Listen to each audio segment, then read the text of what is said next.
नमस्कार. आपण पाहत आहात भारताचा बुलंद आवाज आपला भारत न्यूज. नीट परीक्षेच्या आंदोलनादरम्यान एक व्हिडिओ सोशल मीडियावर मोठ्या प्रमाणात व्हायरल झाला होता. या व्हिडिओमध्ये काही विद्यार्थी एका वृत्तवाहिनीच्या पत्रकाराला लूजर म्हणत घोषणाबाजी करताना दिसले. यानंतर या घटनेची सोशल मीडियावर मोठी चर्चा झाली. काही दिवसांनी त्याच विद्यार्थ्यांनी संबंधित पत्रकाराची प्रत्यक्ष भेट घेऊन माफी मागितली.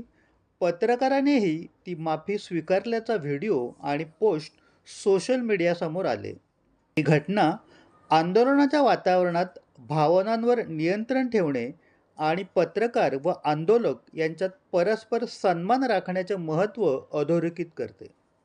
सोशल मीडियावर व्हायरल होणाऱ्या प्रत्येक व्हिडिओचा संपूर्ण संदर्भ जाणून घेणेही तितकेच आवश्यक आहे.